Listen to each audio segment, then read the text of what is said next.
Meron bang elevators ang pyramids?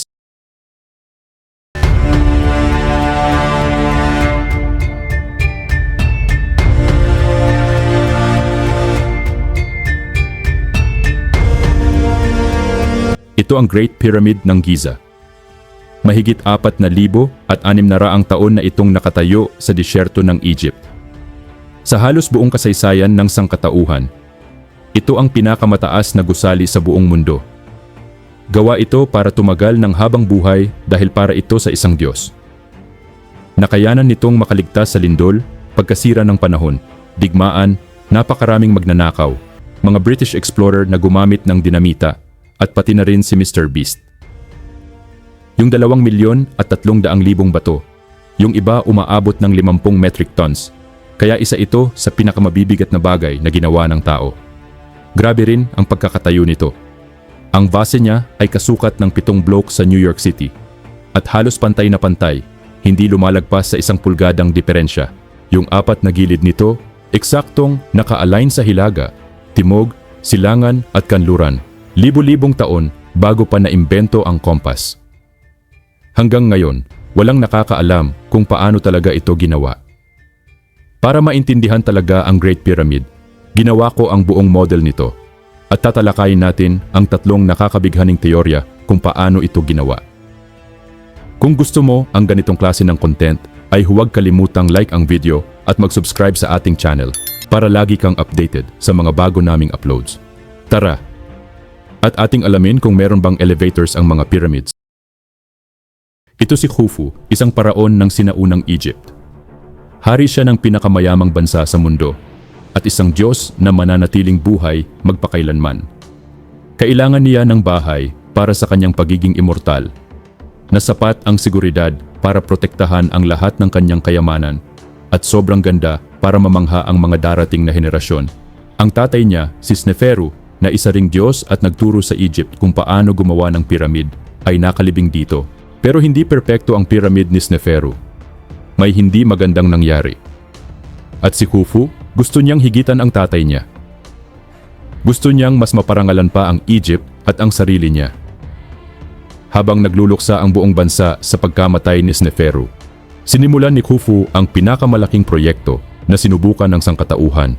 Siguradong mas mamahalin at matatandaan siya kaysa sa kanyang ama.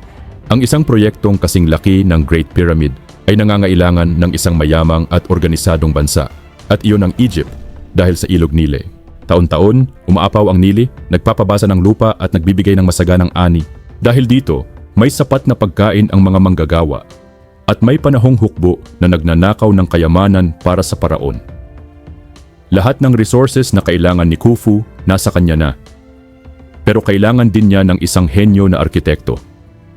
At isa lang ang taong may kakayahan para sa trabahong to, ang half-brother niyang si Himyunu. Si Himyunu ay isang bihirang talento. May vision siya.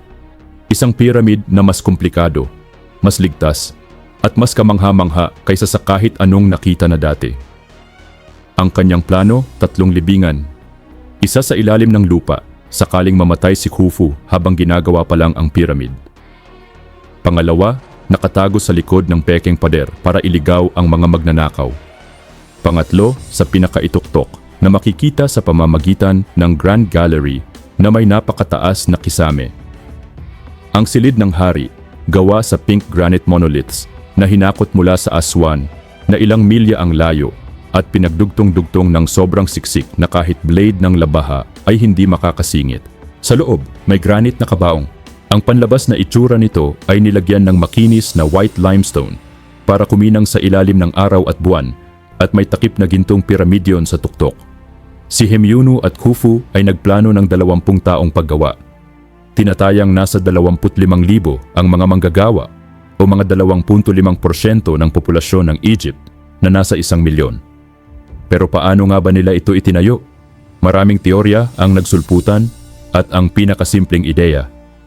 Hilahin pataas ang mga bato gamit ang isang ramp sa labas ng pyramid. May ebidensya na gumagamit talaga ng mga rampa ang mga taga-Egypt. Pero habang tumataas ang pyramid, kailangang pahabain o patarikin pa ang ramp para manatili sa ilalim ng 8% incline na mas ligtas sa mga manggagawa. Kailangan ng ramp na higit 1 kilometro ang haba at 3 beses ang dami ng materyales kumpara sa mismong pyramid. Wala ni isang bakas ng ramp na ganun ang nakita. At awutin ito ng dekada para buuin, wala na sa oras si Khufu. Sunod na teorya ay spiral ramp. Isang paikot na rampa sa paligid ng pyramid ang pwedeng magpababa ng haba at materyales. Pero tatakpan nito ang view kaya mahirap itama ang alignment. Maliban na lang kung isinakripisyo ng mga taga-Egypt ang geometry na hindi naman nila ginawa, palpak ang spiral design. At ang ikatlo, hybrid system ni Odon, isang French engineer na si Emile at arkitektong si Jean-Pierre Odon ang nagmungkahi ng hybrid na paraan. Isang rampang gawa sa limestone na aabot sa 60 metro na naging parte na rin ng pyramid, gamitin ang Grand Gallery bilang counterweight system. Mabibigat na kariton na umaandar sa parang rails, hihilahin pataas ang granite blocks sa ramp. Pagkatapos, tinanggal ang ramp sa labas at ginamit ulit ang limestone para gumawa ng internal zigzag ramp sa loob ng pyramid. Umaakyat sa gilid, lumiliko sa mga platform. Ito raw ang nagpapaliwanag kung bakit kakaiba ang forma ng Grand Gallery, baka rails ang benches. Pati ang mga gasgas sa loob at isang notch sa taas na 83 metro na sakto sa isang turning platform. Sabi ng ibang eksperto, masyadong komplikado pero kaya naman ito ng mga taga-Egypt na kilala sa sobrang pulidong trabaho. Subalit may 2 bagong ideya galing sa modernong pag-aaral.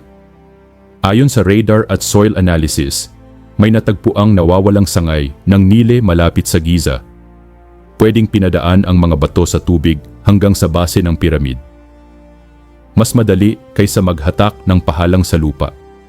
May isang pag-aaral na nagsasabing posibleng gumamit sila ng hydraulic lift. Dadaan ang baha sa isang shaft sa loob ng pyramid para palutangin ang kahoy na platform na may dalang bato. Kapag binuksan at sinara ang mga valve, unti-unting tataas ang bato habang tumataas ang tubig. Kaya raw nitong mag-angat ng kargang abot sa 17 metro. Kung totoo ito, hindi na kailangang gumamit ng maraming ramp. Pwede ring dahilan kung bakit lumiit ang mga pyramid pagkatapos. Baka kasi kumonti na ang tubig. Pero may pagdududa ang maraming Egyptologist. Wala pang natatagpo ang shaft o reservoir na tumutugma sa ganitong sistema sa Great Pyramid. Kaya para sa karamihan, ramp pa rin ang pinakaposibleng paraan. Ang Great Pyramid ang nag-iisang natitirang istruktura sa 7 wonders ng sinaunang mundo. Maging si Cleopatra, matagal ng buhay ang pyramid noong panahon niya. Pero wala tayong nahanap na plano, papyrus o blueprint. Kahit pa may natagpuan tayong resibo sa buwis, mga tulang pag-ibig at record ng kalakalan mula sa parehong panahon. Noong 2017, gumamit ang mga siyentipiko ng particle physics at nakakita ng misteryosong espasyo sa loob ng pyramid. Hanggang ngayon, di pa rin alam kung para saan iyon. Baka structural support, bahagi ng counterweight system o baka tunay na libingan ni Khufu. Sa ngayon, patuloy ang mga eksperto sa pagbuo ng mga piraso ng palaisipan kung paano at bakit nga ba ginawa ang Great Pyramid. At kahit wala pa tayong buong sagot, bawat bagong tuklas ay mas nagpapalapit sa atin sa pag-unawa sa henyo sa likod ng monumentong to.